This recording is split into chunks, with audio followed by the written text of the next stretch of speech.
माँ प्रकृति की वो सभी संतानें जो माँ प्रकृति का रहस्य जानकर स्वास्थ्य के सम्राट बनना चाहते हैं, ऐसी महान आत्माओं को मैं नमस्कार करता हूँ। तो मित्रों, मैं ये आपसे कहना चाहता हूँ, स्वास्थ्य के प्रति जागरूक हो जाइए। और स्वास्थ्य अपने आप में आनंद है। तो सबसे बड़ा आनंद निरोगी काया का होना होता है। और मित्रों, ये बिल्कुल ही संभव, बिल्कुल ही पॉसिबल है। केवल आपकी जागरूकता की आवश्यकता है। तो माँ प्रकृति के कुछ नियम हैं, आइए जानते हैं उनको। हम ये आपसे कहना चाहते हैं, आपके रोगों का अहम कारण आपका भोजन ही है जो आप शरीर में डालते हैं। लेकिन आपको पता होना चाहिए क्या गलत क्या सही है। तो उसी में से एक हमारा भोजन है दूध, जिसे अभी तक हम बहुत अच्छा मान रहे थे, सर्वोत्तम मान रहे थे। तो मेरे गुरुजी द्वारा मुझे ज्ञान दिया गया कि दूध आज के समय का ठीक नहीं है और ये रोग बना रहा है। तो दूध के बारे में जानते हैं कुछ महत्वपूर्ण बातें। देखिए, दूध को उन्होंने साइलेंस किलर कहा है उन्होंने साइलेंस किलर, यानी धीरे धीरे मारने वाला।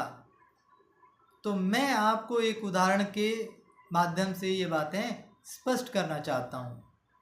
देखिए, एक छोटी चुईया अपने बच्चे को अपने जैसा बनाने के लिए वो सारे हार्मोन्स डालेगी जिससे उसका बच्चा उस जैसा बन जाए।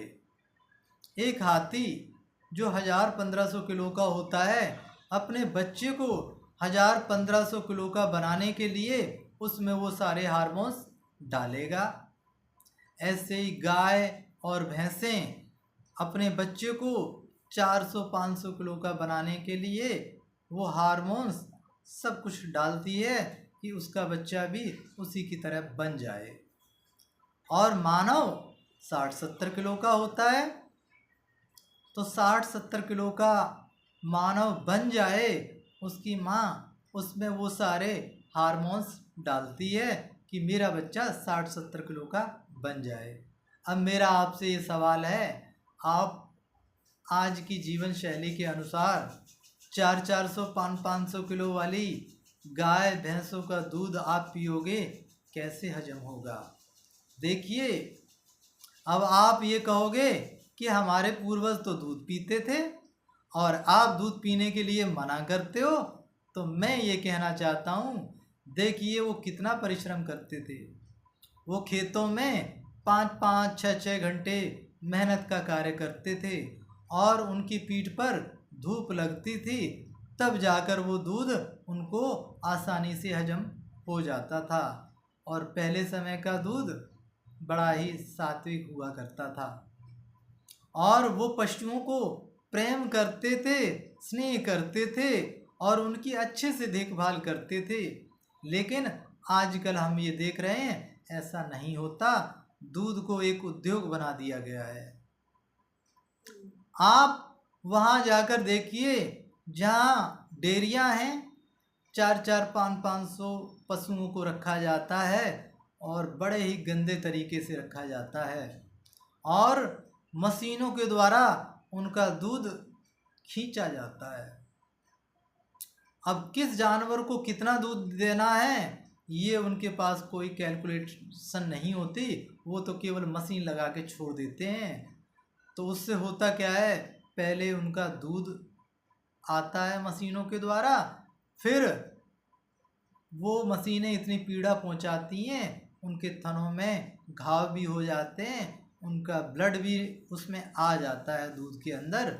और कई जानवरों के तो थन इतने ख़राब हो जाते हैं, उसमें पस भी बन जाता है, वो भी आपके दूध के अंदर आ जाता है।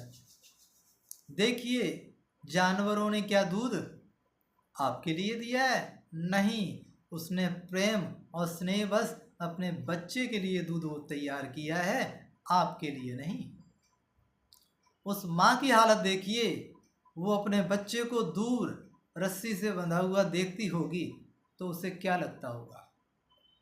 तो उसे मानव के ऊपर घृणा आती होगी। वो कहते हो कि देखो कितने अत्याचारी लोग हैं, मुझसे मेरे बच्चे का दूध छीन रहे हैं। यदि यही व्यवहार मानव के साथ किया जाए तो मानव का क्या हाल होगा? तो देखिए, हम ये कहते हैं संसार के सभी प्राणी मानव को छोड़कर केवल अपनी माँ का दूध पीते हैं और स्वस्थ रहते हैं। मानव ही एक ऐसा प्राणी है जो ताउम्र दूसरों की माँओं का दूध पीता है और बीमार रहता है। देखिए, ये दूध 400-500 किलो वाले जानवर का दूध है और ये दूध आप आराम से बैठने वाले लोगों को हजम नहीं होता। आपकी जीवन शैली परिश्रम वाली है नहीं और आप कागजी शेर हो तो आपको ये दूध हजम नहीं होगा। तो मैं आपसे यह अनुरोध करता हूँ कि आप दूध न लें। और आपको मेरी बात पे यकीन नहीं है तो आप कुछ दिन दूध छोड़ के देखें, आपको शरीर के अंदर उसका अलग ही पता लगेगा और स्वास्थ्य स्तर आपका बढ़ा हुआ मिलेगा। देखिए, विश्व स्वास्थ्य संगठन भी आज ये कह रहा है कि इस प्रकार का मिलावटी दूध पीने से सन 2025 आते आते भारत की 85% जनसंख्या को कैंसर हो जाएगा। देखिए, गाय भैंसों को कितने गंदे तरीके से रखा जाता है और उनको इंजेक्शन लगाए जाते हैं और ये दूध आपके घर तक 5-5, 6-6 घंटे में आता है और दूध का नियम है 2 घंटे में खराब हो जाता है। और इस दूध को सुरक्षित करने के लिए इसमें बहुत सारे केमिकल मिला दिए जाते हैं, फिर ये दूध आपके घरों तक आता है। और बड़ी बड़ी कंपनियां 2-2 दिन का बासी दूध रखते हैं और उसको बहुत तेज आग पर पकाते हैं और बहुत ज़्यादा ठंडा करते हैं। हम जानते हैं खाने वाली कोई भी चीज़ें यदि तेज आग पर पकाई जाएं और ठंडी की जाएं तो उसके पोषक तत्व सारे नष्ट किए हो जाते हैं। और आपको इस प्रकार का दूध पिलाया जा रहा है, केवल एडवर्टाइजमेंट ज़्यादा है, प्रचार प्रसार ज़्यादा है।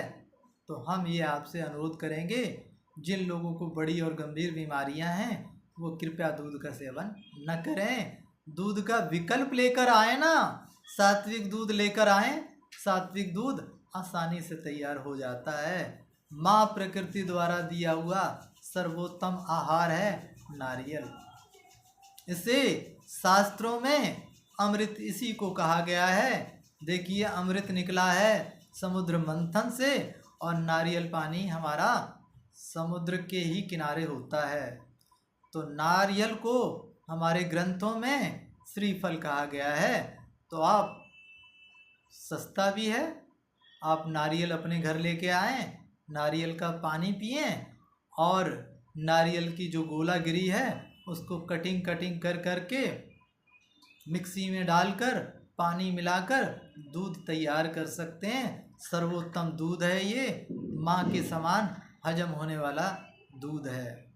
आप मूंगफली का दूध तैयार कर सकते हैं, आप तिलों का दूध पी सकते हैं, आप अपने बच्चों को बादाम का दूध पिला सकते हैं। सर्वोत्तम आहार है ये, कोई मिलावट नहीं है, बहुत ही अच्छा है। देखिए, भैंसों को हम कहते हैं मोटी बुद्धि का।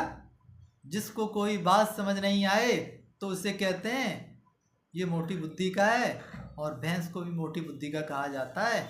आप अपने बच्चे को होशियार और मेधावी बनाना चाहते हैं तो आप देखिए किसका दूध आप पिला रहे हैं, भैंस का।